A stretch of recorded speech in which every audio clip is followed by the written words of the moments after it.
Welcome to the virtual lunch. Today is Friday, August 20th, and this is virtual lunch number 374.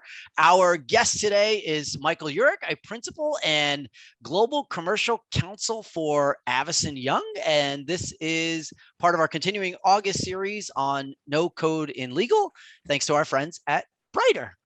Hi, Michael. How are you? I'm great. Happy Friday. Happy Friday to you. Hi, Michael. So the whole purpose of these conversations is just to learn more about how people are operating, the impact of innovation on their work. But I'd love to start, just maybe tell us about your background and your role at Avison Young. I'm a business guy by background. We ran a business before law school. It drove me into law school, actually. The person you just interviewed with, Ray Million, was a key reason that I ended up going to law school. Did that for a long time, went to law school, came out, and I was a litigator because the market was pretty terrible at that point in time, and always wanted to be a transactional person, help build business. The opportunity came along with Avison Young and jumped at it. We are a global company, 125 offices across the globe, approximately 5,000 people, and we're a full service real estate firm. So we provide everything from brokerage consulting, analytics, leasing work, transaction management, facility management, property management, all of any services that relate to CRE. So our innovation team really is client focused. It is bringing together commercial real estate data with real estate adjacent data. And we have a visualization platform that marries those two together. So if there's clients looking for office leasing in a certain market, you can plug in market areas and you can look at the demographics around it, educational levels. You can really focus on the best areas for placing whatever offices you need. So that's a big tool that we've been developing over the last few years. And while I serve really as commercial counsel, I'm actually in the middle of a migration towards really just being the general counsel for that business only. A lot more of the tech, a lot more of the data, privacy laws, things of that nature. It's an outward innovation serving our clients. Well, I would say that we transitioned pretty well to remote. We had one attorney actually located in New York, and then the majority of the team was located in Chicago, where I was recently. And then we had one in the UK that we ended up hiring from an acquisition that we did. So we were pretty ready to remote anyways. It was the breakup of that kind of Chicago core group. We had regular meetings. We already Zoomed and did teleconference phone calls anyways. So that piece was simple. And we each have our own niche areas about what we do. So there wasn't a lot of overlap that we needed to constantly sit there and coordinate all the time. But we knew when to call each other. And obviously on these calls, from a week-to-week basis, we would go ahead and update people on what was going on.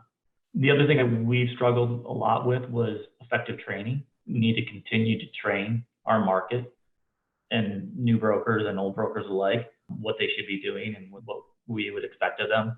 Prior to the pandemic, we developed an entire training plan for the Q4 of 19 rolling into 2020, and obviously that got completely kiboshed.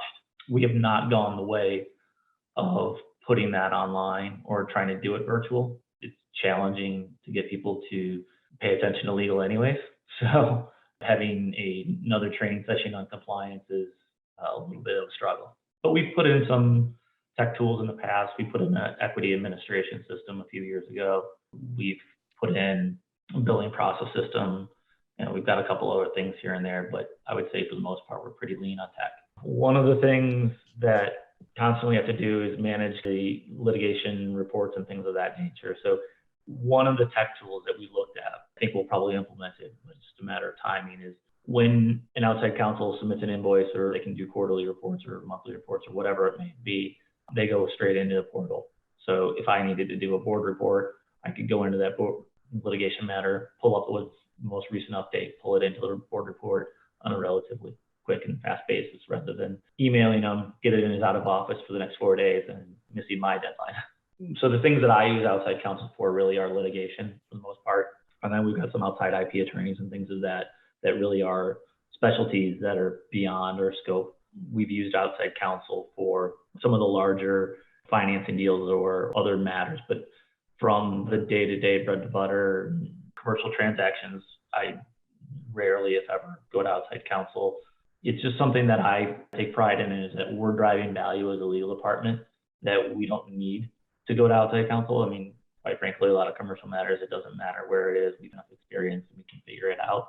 We're going into some new markets and things like that. And there's enough research tools nowadays with finding different clauses and reading blogs and things of that nature that if you have the effort, you can educate yourself enough to do a decent job on things. We bounce sometimes contracts off of outside counsel for new areas, but for the most part, everything is done in-house. I'm hopeful for a return to the office. I think that people really desire to have that interaction with everybody. You miss a lot of the, I would say, trust building moments in the, I'm grabbing a coffee, you want to come with me, or we bump into each other in the hallway, we start talking about what's going on with you. Those are the moments that we as humans really, really need. And we've just been deprived of it for the last 18 months. Even me personally, I was in Chicago beforehand. Now I've moved down to Dallas.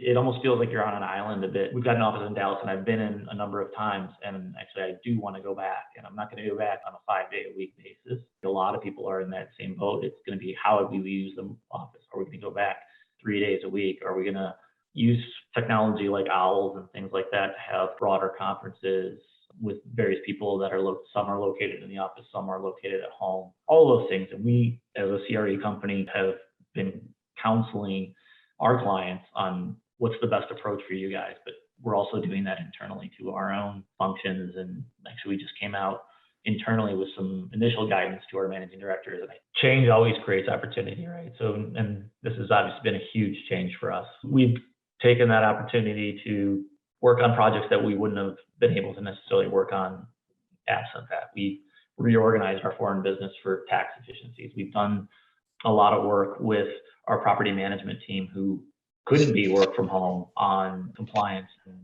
what we need to do to keep them safe in the environments that they need to work on. Obviously, a lot of the innovation things that I'm working on right now have been in development over the last 18, 20 months, and they're ramping up. So the more and more that gets going, the busier that I've gotten. And actually that hasn't been slowed by the market impact, because we're trying to build that platform out and it doesn't tie to it. So we've really just diversified the requests that we get on a daily basis. More consulting agreements on talking to our clients about how they're going to use their office, and project management agreements about, okay, fine, you're going to take your Q farm of an office and you're going to turn it into an office of the future of, you're going to have collab spaces and you're going to have huddle rooms and things of that nature, and reconfigure your office to make it more efficient for your needs and compliant with what people are looking for. The biggest thing that I've done is we did a total revamp of all our US transactional documents 2 years ago approximately, and we now have them in a very usable format. So that is, and unfortunately I have to point to it a lot of times because people forget that it's there. That's your starting point for your transaction or for your assignment. Go on there, find your appropriate document. We've got various jurisdictional elements that we have to coordinate and make sure that we're in compliance with. But if you go ahead and use that form, it makes my process in reviewing any changes to our documents incredibly quick. If you redline that form, I mean, we're all talking off the same thing. I know exactly where everything is. The issue is obviously that we don't always get a dictate form in our industry, and there's a lot of our larger clients obviously have their preferred forms and they're running with those. Our training and the training that I've done in the markets to date has really been focused on that, and telling them, go ahead and use this process, not because legal says you should, because really it is helpful for them. It makes turnaround time cut in a third at least, because I know exactly where everything is in that agreement that I care about. Educating not necessarily on how you do something, but really the why you do something. If you empower them to have that conversation. So if they see something right away in the agreement about what they've done to, for example, the tail provision of a brokerage agreement, a lot of times I'll flag them and I'll tell them the business reason why they shouldn't agree to it, educating the brokers on making that initial, and then they can go back to the client and actually say, here's what our position is going to be, and here's why we should be treated differently. Michael Eurich, everybody. Fantastic discussion. Thank you, Michael, for being part of this. Thanks, of course, to the team at Brighter for supporting our conversation and this theme on no code and legal. I hope everyone has a great weekend.